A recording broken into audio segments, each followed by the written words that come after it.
오늘 우리가 함께 읽었던 이 본문은 탕자의 비유로 너무나 잘 알려져 있는 예수님의 비유죠. 짧게 요약하자면 아버지가 멀쩡하게 살아 계심에도 불구하고 둘째 아들은 배은망덕하게 아버지에게 유산을 구했고 그 유산을 받아서 먼 나라로 떠나갔습니다. 그리고 그곳에서 자기 멋대로 살다가 그 많은 재산을 다 탕진해 버리죠. 그리고 그제서야 아버지 생각이 난 아들은 정말 염치 없이 다시 아버지께로 돌아오는데 정말 때려 죽여도 모자랄 이 아들을 그 아버지는 다시 아들로 환영할 뿐 아니라 그 아들을 위하여 큰 잔치까지 열어주었다는 그런 내용입니다. 오늘은 이 이야기 속에서 오늘 말씀의 제목과 같이 기독교의 세 가지 핵심 주제에 대해서 발견하고 나누고자 합니다. 오늘 말씀은 이 말씀 제목처럼 다소 강의와 같이 느껴질 수도 있는데요. 그럼에도 이 말씀을 통하여서 오늘 교회 공동체 가운데 선명하고 분명하게 말씀하시는 하나님의 마음이 임할 수 있기를 예수님의 이름으로 축복드립니다. 그리고 오늘은 이 모든 말씀을 다 적으시려면 여러분들이 아마 계속 고개를 숙이고 있어야 하기 때문에 간간히 적으시고 오늘은 이 현장에 주시는 감동을 누리시길 바랍니다. 그리고 오늘 이 말씀은 꼭 집에 가셔서 공부하는 마음으로 한 번 더 들으시고 자신의 언어로 한번 표현해 보시기를 추천드립니다. 그렇다면 이제 본론으로 들어가 봅시다. 오늘 이 말씀을 통해서 여러분과 함께 나누고자 하는 기독교의 핵심 주제 그 첫 번째는 바로 죄와 그 결과에 대한 것입니다. 단도직입적으로 여러분 오늘 둘째 아들이 보여준 그 죄의 본질은 무엇일까요? 그것은 단순히 아버지가 살아 계심에도 불구하고 유산을 요청했다는 행위 자체가 아닌 아버지 없이도 살 수 있다는 그 마음이었습니다. 아버지를 떠나 내 스스로 더 큰 기쁨과 더 큰 만족을 찾을 수 있다는 그 마음, 그 동기 자체가 죄의 본질이라는 것이죠. 그렇다면 그 죄의 뿌리로 인한 결과들은 어떻게 나타났습니까? 먼저는 그 둘째 아들이 아주 궁핍하게 되었습니다. 아버지로부터 받은 모든 재산을 탕진하고 자녀됨의 모든 능력을 상실하게 된 것이죠. 그리고 그 궁핍을 채우고자 자신의 몸을 누군가에게 의탁하는 모습을 보여줍니다. 이제 더 이상 자유인이 아닌 살기 위해서 누군가의 종이 되기로 자처하는 모습을 보여주게 되었다는 것입니다. 우리 15절이죠. 함께 읽어볼까요? 그래서 그는 그 지방의 주민 가운데 한 사람을 찾아가서 몸을 의탁하였다. 그 사람은 그를 들로 보내서 돼지를 치게 하였다. 오늘 이 둘째 아들이 보여준 죄의 본질과 그 결과에 대해서 우리가 조금 더 깊이 이해하기 위해 전에도 몇 차례 나누었지만 인류 최초의 타락을 보여준 창세기로 우리가 한번 돌아가 보자면 먼저 하나님께서 처음 사람을 지으실 때는 하나님의 무엇을 따라? 하나님의 형상을 따라 우리를 지으셨습니다. 이는 하나님의 성품과 하나님의 능력을 우리에게 그대로 부여하셨다는 의미죠.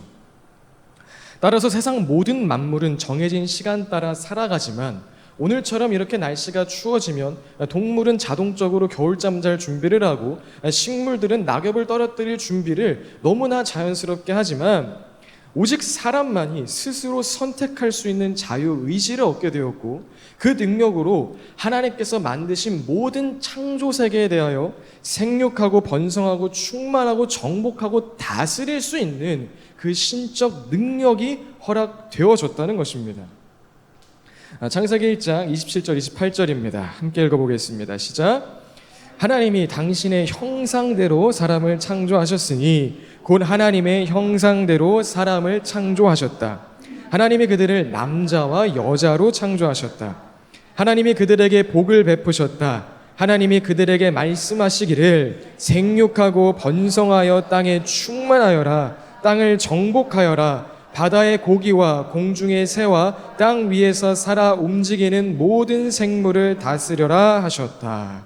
이 하나님께서 창조하시고 하나님의 신적 능력을 부여하셨다는 것이죠. 그리고 이와 같이 하나님의 자녀의 능력으로 하나님 자녀의 권한으로 살아가는 그곳을 에덴, 곧 기쁨의 동산이라 이름하셨습니다. 그런데 우리가 잘 알고 있는 것처럼 아담과 하와는 죄를 지음으로 말미암아 그 에덴 동산에서 쫓겨나게 되죠. 여러분, 그 죄가 무엇입니까? 예, 그것은 선악과를 따먹은 것이었는데 이는 단순하게 먹지 말라고 한 열매를 먹었다는 것을 넘어서 그것은 이제 하나님의 기준이 아닌 내 선악, 나의 기준을 따라 살겠다는 선언이었고, 이는 뱀이 사람을 유혹할 때 했던 말처럼 이제 내가 내 인생의 주인이 되어서 내가 하나님처럼 살겠다는 그런 결정이었습니다. 창세기 3장 4절에서 6절입니다. 이 또한 함께 읽어보겠습니다. 뱀이 여자에게 말하였다. 너희는 절대로 죽지 않는다. 하나님은 너희가 그 나무 열매를 먹으면 너희의 눈이 밝아지고 하나님처럼 되어서 선과 악을 알게 된다는 것을 아시고 그렇게 말씀하신 것이다. 여자가 그 나무의 열매를 보니 먹음직도 하고 보암직도 하였다. 그뿐만 아니라 사람을 슬기롭게 할 만큼 탐스럽기도 한 나무였다. 여자가 그 열매를 따서 먹고 함께 있는 남편에게도 주니 그도 그것을 먹었다. 다시 잠시 둘째 아들의 이야기로 돌아가자면, 아버지를 떠나 내가 아버지의 자리에 앉아서 내 마음대로 살고 내 마음대로 행동하고 내 마음대로 결정하는 것이 먹음직도 하고 보암직도 하여서 이제 나 아버지 없이 한번 혼자 잘 살아보겠습니다 라고 결정한 것이 인류 최초의 죄이자 성경이 말하는 이 죄의 본질이라는 것입니다. 자, 그리고 그 결과 둘째 아들이 보여준 그 모습처럼 사람은 하나님으로부터 받은 신적 능력을 상실할 뿐 아니라 아버지의 집 에덴에 거하는 그 기쁨을 상실하게 되었고, 이제 그 궁핍을 채우고자 무엇인가에 의탁하여 그 부족함을 채우고자 무엇인가에 의존하여 사는 삶을 시작하게 되었다는 것입니다.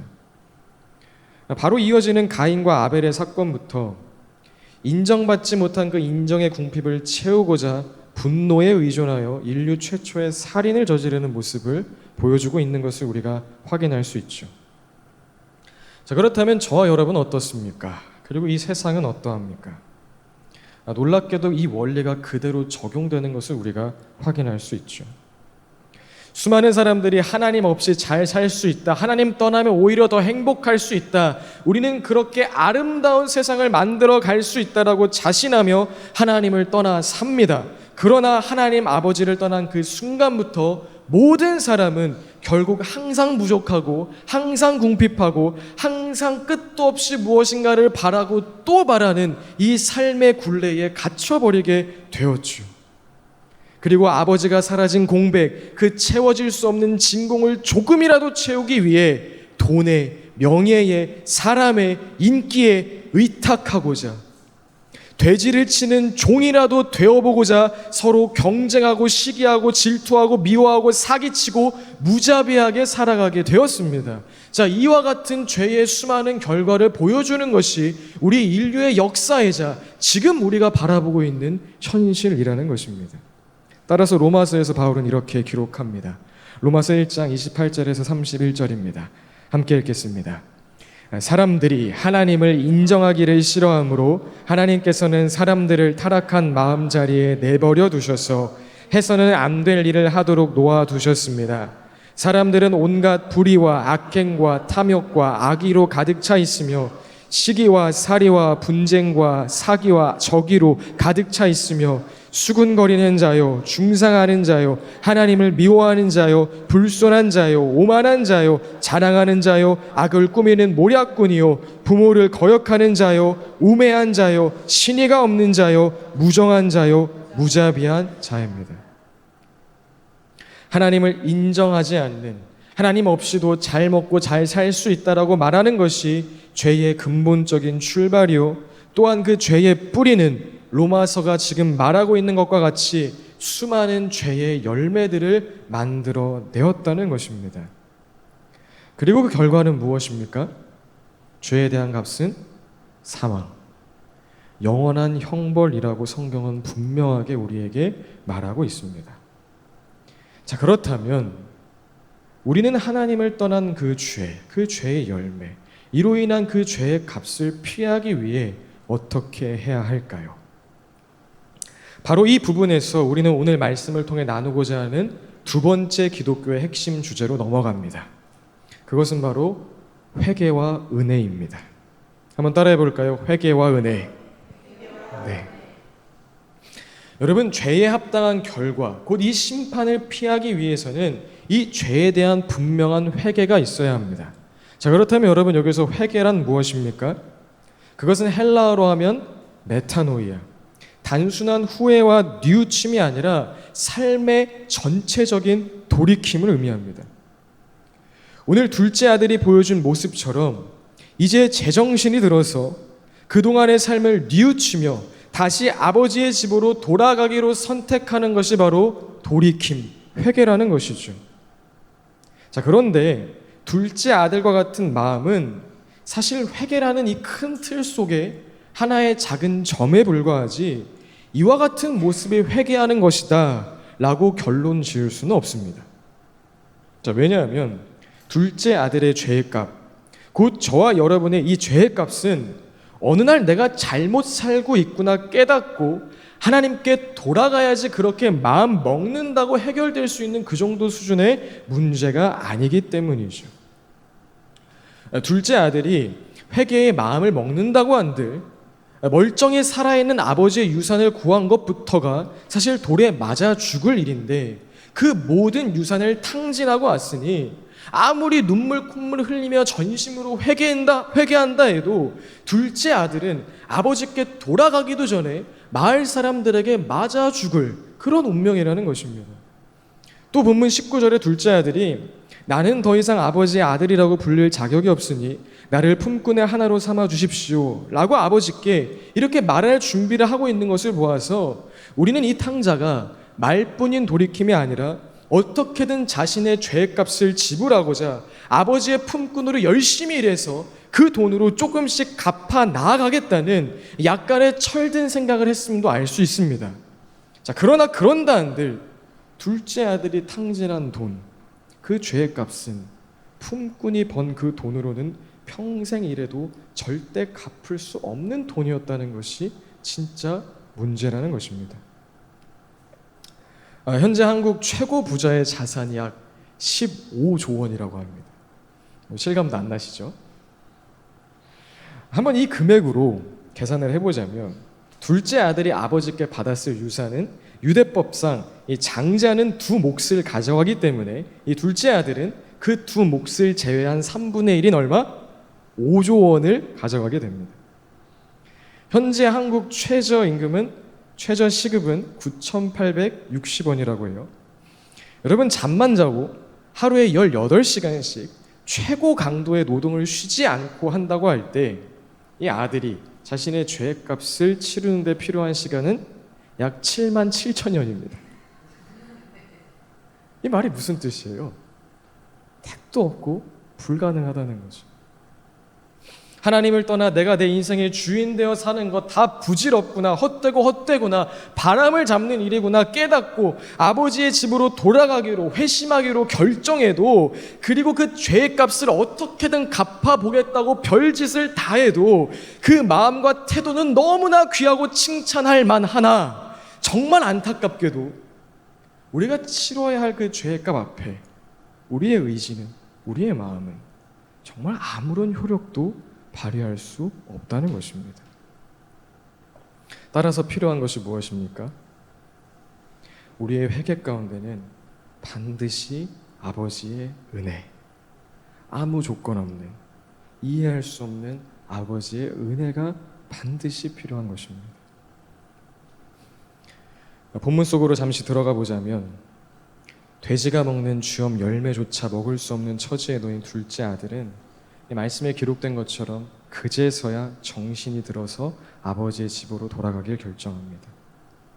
돌아가면 맞아 죽을 수도 있다는 것을 알았지만 굶어 죽느니 차라리 맞아 죽자라는 생각으로 아버지의 집을 향하기 시작을 하죠.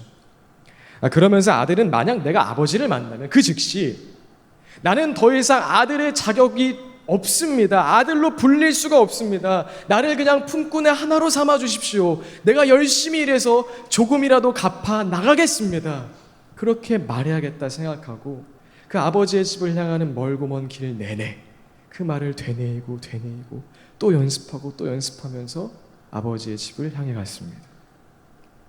자, 그렇게 조금씩 익숙한 동네의 모습이 펼쳐지기 시작할 때쯤 저 멀리 한 남자가 자신을 향하여 달려오는 것을 발견하죠. 아마 아들은 누군가 나를 알아보고 나를 그냥 창으로 찔러 죽이려고 저렇게 열심히 달려오는구나 생각했을지도 모릅니다. 그런데 점점 거리가 가까워지자 아들은 그 자리에 멈춰서서 굳어버리게 되었습니다. 왜죠? 달려오는 그 사람이 아버지였기 때문이죠. 자, 그런데 이어서 믿을 수 없는 장면이 펼쳐지죠. 저 멀리서부터 달려온 아버지가 당황하여서 굳어버린 그 아들을 꼭 끌어안아 그 몸을 녹여주고 그 아들에게 입을 맞추어 주는 것입니다. 지금 이 감정이 두려움인지 반가움인지 공포인지 기쁨인지 혼란 가운데 잠시 멍해져 있던 아들은 이내 정신을 차리고 오는 길 내내 수없이 반복하고 연습했던 그 말을 이제 꺼냅니다. 21절이죠. 아들이 아버지에게 말하였다. 아버지, 내가 하늘과 아버지 앞에 죄를 지었습니다. 이제부터 나는 아버지의 아들이라고 불릴 자격이 없습니다. 그리고 이어서 무슨 말을 해야 되죠? 나를 품꾼의 하나로 삼아 주십시오. 내가 어떻게든지 조금씩이라도 갚아 나가겠습니다 라고 말하려고 하는데 그때 아버지는 말을 중간에서 딱 끊고 이렇게 이야기합니다. 누가복음 15장 22절 23절 우리 함께 읽어보겠습니다. 시작. 그러나 아버지는 종들에게 말하였다. 어서 가장 좋은 옷을 꺼내서 그에게 입히고 손에 반지를 끼우고 발에 신을 신겨라. 그리고 살찐 송아지를 끌어내다가 잡아라. 우리가 먹고 즐기자. 나의 아들은 죽었다가 살아났고 내가 잃었다가 되찾았다. 그래서 그들은 잔치를 벌였다. 나는 아버지의 아들이라고 불릴 자격이 없습니다 말하는 아들에게 야, 쓸데없는 소리 하지 마라. 너가 왜 내 아들이 아니냐? 넌 내 아들이다. 그냥 건강하게 돌아왔으면 그걸로 된 거야. 들어가자. 살아 돌아온 너를 위하여 큰 잔치를 베풀 것이다. 그렇게 말씀하셨다는 것입니다. 여러분, 이와 같이 인간의 말로는 다 설명할 수도 없고 이해할 수도 없는 아버지 하나님의 이 무조건적인 은혜가 우리의 회개를 가능하게 만든다는 것입니다. 진정한 회개는요, 우리의 깨달음, 우리의 결단, 우리의 의지로 이루어지는 것이 아니라 설명할 수 없는 이 아버지의 은혜가 있기 때문에 가능한 것이고, 다른 말로 하면 이 은혜를 깨달을 때에야 사실 진정한 회개가 가능해진다는 것입니다. 자, 그런데 우리가 이 본문에서 놓쳐서는 안 되는 또 다른 은혜가 하나가 더 있습니다. 그것은 바로 본문 속에 감추어진 형의 은혜입니다. 자, 오늘 말씀을 우리가 표면적으로 보면 아버지가 아들을 아무 조건 없이 용서해 준 것 같지만 여러분, 용서에는 반드시 대가가 따르기 마련입니다.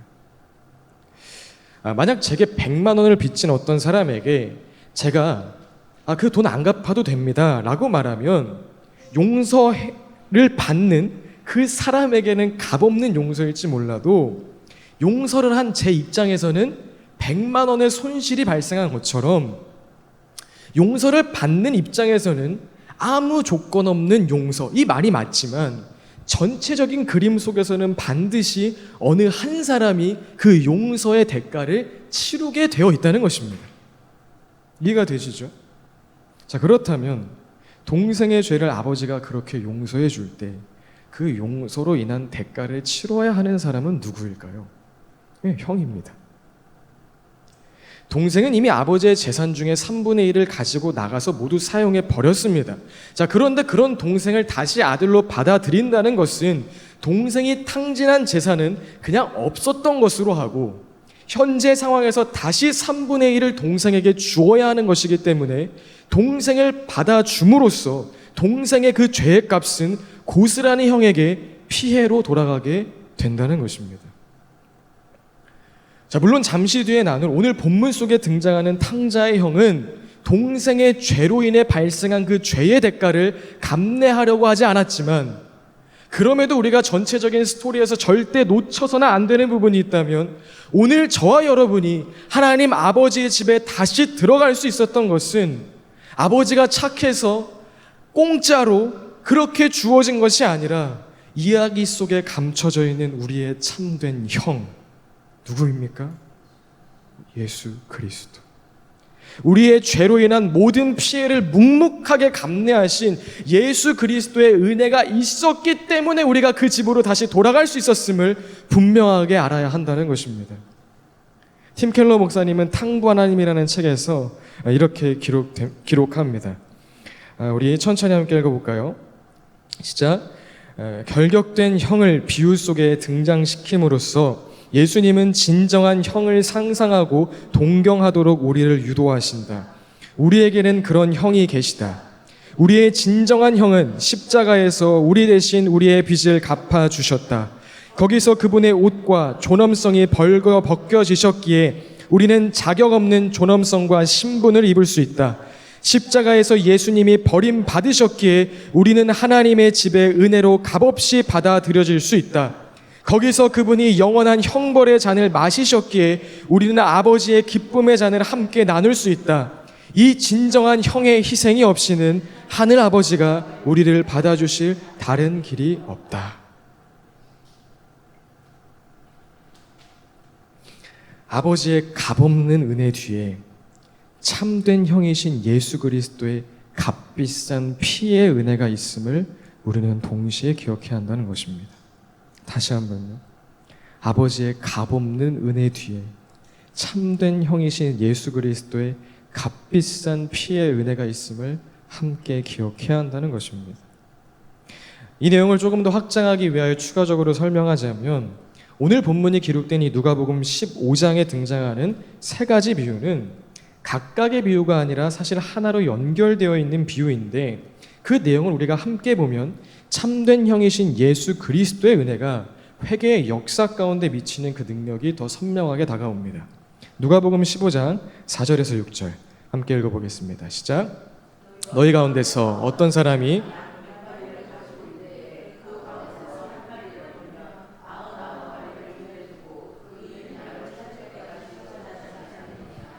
찾으면 기뻐하며 자기 어깨에 메고 집으로 돌아와서 벗과 이웃 사람을 불러 모으고 나와 함께 기뻐해 주십시오. 잃었던 내 양을 찾았습니다 하고 말할 것이다. 우리 15장 8절과 9절도 함께 읽어볼까요? 시작.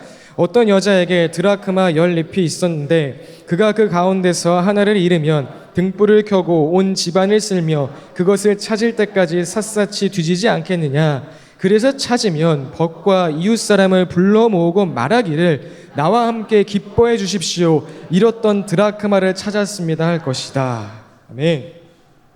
여러분, 앞서 이야기하신 이 두 가지 비유의 공통점이 무엇입니까? 양도, 드라크마 그 동전도 회개하기 위한 어떠한 노력을 하지 않았다는 것입니다. 그렇죠? 양이 다시 돌아오고 동전이 다시 돌아온 것 모두 처음부터 끝까지 목자의 노력이요 여인의 노력이지 양이 집 가고 싶다고 소리치거나 동전이 빛을 반사해 자신의 위치를 알리는 등의 노력은 전혀 나타나지 않았다는 것입니다. 즉 이어지는 비유에서 탕자가 아버지를 떠나 사는 이것이 진짜 죄구나, 정말 궁핍하고 누군가를 의존하고 그것에 종속되는 삶이구나 깨닫고 아버지께 돌아가야겠구나 생각한 것도, 그리고 그 아버지의 집으로 돌아가는 그 모든 여정의 길을 간 것도 사실 보이진 않지만 그 뒤에서 일하시는 참된 형 예수 그리스도의 은혜로 말미암아 가능했던 사건이라는 것입니다. 로마서 5장 15절 이렇게 이야기합니다. 그러나 하나님께서 은혜를 베푸실 때에 생긴 일은 아담 한 사람의 범죄했을 때에 생긴 일과 같지 않습니다. 한 사람의 범죄로 많은 사람이 죽었으나 하나님의 은혜와 예수 그리스도 한 사람의 은혜로 말미암은 선물은 많은 사람에게 더욱더 넘쳐나게 되었습니다. 아멘. 존 파이퍼 목사님도 하나님을 기뻐하라는 책에서 회개하게 하신 하나님의 역사에 대해 다음과 같이 기술합니다. 제가 읽어드리겠습니다. 회개와 믿음은 우리의 일이다. 하지만 하나님이 우리의 완악하고 반역하는 마음을 이기도록 역사하지 않으시면 결코 회개할 수도 없고 믿을 수도 없다. 여기서 하나님의 역사를 중생, regeneration이라고 부르고 우리의 일을 회심, conversion이라고 부른다. 오직 하나님의 중생하게 하시는 역사로만 말미암아 믿음과 회개가 가능하다. 그러기에 믿음과 회개 모두 하나님의 선물이라고 불린다. 하나님 아버지의 은혜, 참된 형이신 예수 그리스도의 은혜, 그 모든 것을 깨닫게 하시는 성령 하나님의 은혜, 이 삼위 하나님의 합작품으로서 오늘 저와 여러분이 회개할 수 있는 기회를 얻게 된 것이고, 오늘 이 시간 아버지의 집에서 하나님을 예배하고 찬양할 수 있게 되었다는 것입니다. 자, 여러분, 그렇다면 지금까지 나눈 것처럼 하나님을 떠난, 그 하나님 아버지를 떠난 죄와 그 죄의 결과에 대한 그 끔찍함, 그리고 그런 내가 회개할 수 있도록 아버지의 집에 돌아올 수 있도록 베푸신 하나님 아버지의 값없는 은혜, 예수 그리스도의 값비싼 피의 그 은혜를 우리가 진정 깨닫는다면 어떤 일이 일어날까요? 하나님께 미치고요, 하나님께 더 미쳐갑니다. 하나님을 더 알고 싶고, 하나님을 더 보고 싶고, 하나님이 기뻐하시는 그 일을 하고 싶고, 하나님의 일에 조금이라도 동참하고 싶어지게 됩니다. 앞서 읽었던 탕부 하나님 책에서도 팀 켈러 목사님 이렇게 말씀하십니다. 그분이 우리를 위해 이루신 아름다운 일을 보면 그것이 우리 마음을 그분께로 이끈다. 여태까지 온갖 엉뚱한 데서 찾으려 했던 사랑과 위대함과 위안과 영광이 바로 그분께 있음을 깨닫는다. 이 아름다움은 우리의 두려움도 없애준다. 온 우주의 주가 그런 일을 대신 당하실 정도로 우리를 사랑하시는데 우리가 두려워할 게 무엇이겠는가? 죽을 수밖에 없는 죄인인 나를 회개하게 하시는 조건 없는 그 은혜를 우리가 더 경험하면 경험할수록 그 은혜의 감격과 기쁨 안에, 그 사랑의 충만함 안에 누구를? 하나님 그분 자체를 더욱 갈망하게 된다는 것입니다. 자, 이제 바로 이 부분에서 우리는 오늘 마지막 주제인, 따라해 보겠습니다. 개인과 공동체의 부르심. 개인과 공동체의 부르심으로 넘어갑니다. 여러분, 죄인을 구원하신 예수 그리스도를 통한 하나님의 은혜는 개개인에게 임하는, 저와 여러분의 각자에게 임하는 은혜입니다. 그러나 이 은혜는 개인을 구원하심과 동시에 공동체의 구원으로 반드시 이어지게 됩니다. 자, 왜 그렇죠? 앞서 나눈 것처럼 구원의 은혜를 경험하면 하나님을 더 갈망하게 되고 하나님의 기쁨에 동참하고 싶어지는데, 그 하나님의 기쁨이 무엇입니까? 잃은 양을 찾고 잃어버린 동전을 찾고 탕자가 돌아오는 그 공동체의 회복에 있기 때문에 개인의 콜링은 반드시 공동체를 향한 미션으로 이어지게 된다는 것입니다. 그렇기 때문에 만약 반대로 나 개인은 구원받았다고 말하는데, 내가 구원받은 죄인이라고 자신하는데 하나님을 갈망함은 없고 하나님의 기쁨에 참여하는 흔적의 삶 속에 전혀 나타나지 않는다면, 그런 사람은 탕자가 아닌 척하는 탕자, 여전히 죄 가운데 거하면서 스스로 의롭다 여기는 탕자가 자기 자신은 아닐지 곰곰이 생각해 봐야 할 것입니다. 그런 대표적인 사람이 오늘 본문 속에 등장하죠. 누구입니까? 바로 첫째 형입니다. 첫째 형은 전체적인 문맥상 아주 모범생 스타일이었던 것 같아요. 둘째 아들처럼 속 썩이지도 않고 아버지 집 안에서 자신에게 맡겨진 일을 성실하게 하는 사람이었습니다. 지금으로 말하면 교회에서 봉사 열심히 하고 열심히 다니고 기도 열심히 하고 구제도 열심히 하는 그런 사람이었다는 거죠. 자, 그런데 첫째 아들이 이렇게 최선을 다한 것은 은혜로 인한 감격도 아니었고요, 아버지의 기쁨에 동참하기 위함도 아니었습니다. 첫째가 그렇게 행동한 것은 어쩌면 동생으로부터의 우월의식, 저 망나니 같은 동생과 달리 나는 선하고 의롭다는 것을 자랑하기 위함이었고, 이 집안에서 잘 버티고 있으면 곧 아버지가 죽고 그러면 그 모든 재산이 나의 것이 되어야 할 것이라는, 그것을 기대하는 끔찍한 마음에서 기인한 최선이었습니다. 그래서 집 나갔던 동생이 돌아오자 첫째 아들은 아버지의 기쁨에 참여하기는커녕 사람들 앞에서 아버지를 나무라는, 사실 유대법상 이 또한 처벌받아야 하는 중죄를 짓는 모습을 보여주는 것입니다. 그리고 이 대목에서 사실 첫째 아들이 둘째보다 심각하다는 그 심각성이 나타나는데요. 그것은 무엇이냐면 사실 첫째도 똑같이 맞아 죽을 중죄를 범하고 있음에도 불구하고 그걸 모른다는 것입니다. 왜 그렇죠? 기록된 말씀처럼 그동안 아버지의 명령을 한 번도 어긴 일이 없기 때문에 역설적으로 첫째는 착해서 의로워서 지금으로 말하면 난 잘 믿는다고 생각해서 죄를 깨닫지 못하고 있었다는 것입니다. 여러분, 오늘 누가복음 15장의 전체적인 이야기는 예수님께서 사실 바리새파 사람들과 율법학자들 들으라고 하신 이야기입니다. 누가복음 15장 1절에서 3절까지 우리 함께 읽어볼까요? 시작. 세리들과 죄인들이 모두 예수의 말씀을 들으려고 그에게 가까이 몰려들었다. 바리새파 사람들과 율법학자들은 투덜거리며 말하였다. 이 사람이 죄인들을 맞아들이고 그들과 함께 음식을 먹는구나. 그래서 예수께서는 그들에게 이 비유를 말씀하셨다. 자신들은 이미 구원받았다고 생각하고 자신들 기준에 이해할 수 없는 둘째 아들과 같은 죄인은 천국 잔치에 참여할 자격이 없다고 여겼던 그런 바리새파 사람들과 율법학자들 들으라고 예수님이 이 비유를 이야기하셨다는 것입니다. 즉 오늘날 우리에게 적용하자면 오늘 이 말씀은 저기 교회 밖에 있는 사람들, 여기 가까이 파주 아울렛에 있는 사람들 들으라는 말이 아니라 누구 들으라는 이야기예요? 오늘 이 교회에 앉아있는 저와 여러분 들으라고 하신 이야기라는 것입니다. 여러분, 현대 참 많은 크리스천 인구가 있습니다. 나는 구원받았다, 나는 돌아온 탕자다 라고 자신하는 수많은 사람들이 있습니다. 그런데 그중 아버지 하나님의 마음으로 나랑 성격도 안 맞고 내 기준에는 저 사람 진짜 못났다고 생각하는 그 사람, 그 또 다른 탕자를 환대하는 사람은 얼마나 될까요? 그를 위해 잔치를 베풀어 줄 수 있는 크리스천은 얼마나 될까요?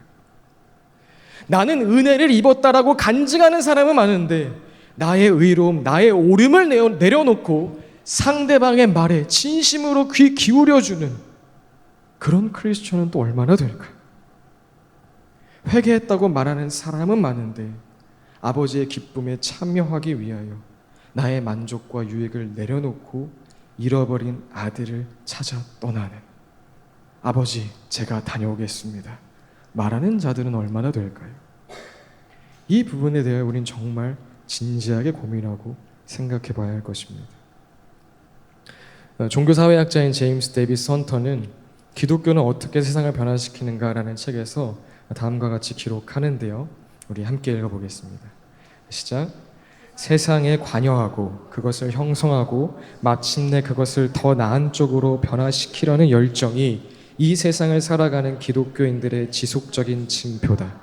기독교인이 된다는 것은 개별적, 집단적, 사적, 공적인 모든 생명을 회복하려는 하나님의 목적을 추구하면서 세상에 관여하는 것이다. 이것이 창조 명령이다.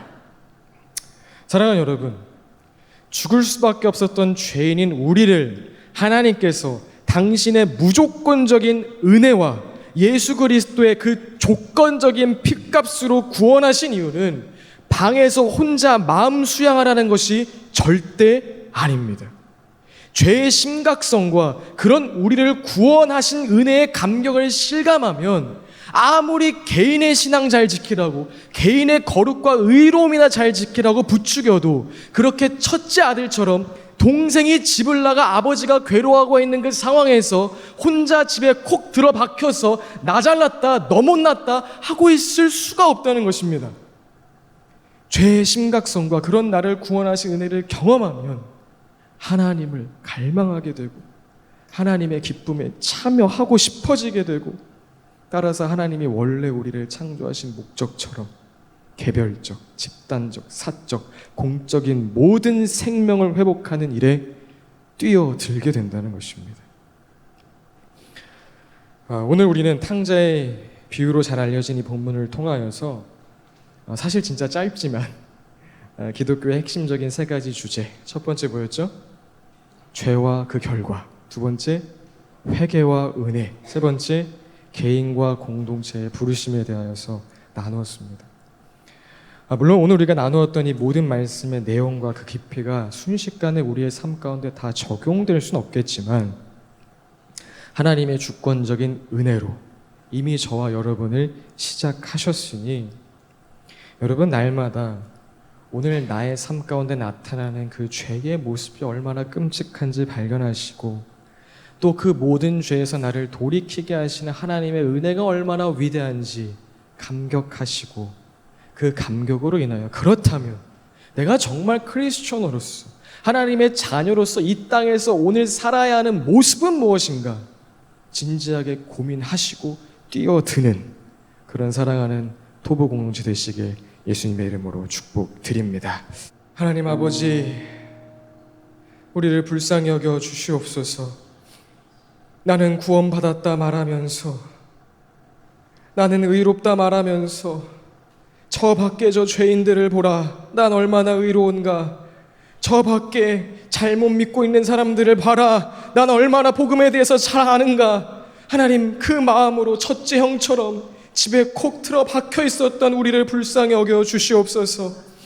지금 아버지는 그 아들을 향하여, 집 나간 아들을 향하여 눈물을 흘리고 있음에도 불구하고 여전히 나는 살았다, 넌 죽었다 자랑하고 있는 아버지, 우리의 우매함을 불쌍히 여겨 주시옵소서.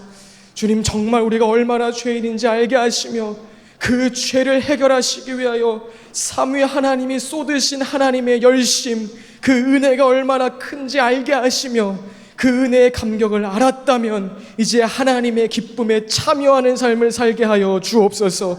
부족하고 연약하지만 그 말씀의 부담을 느끼고 그 말씀이 거룩한 부담감이 되어서 하나님의 기쁨을 향하여 이제 한 걸음씩 나아가게 하여 주옵소서.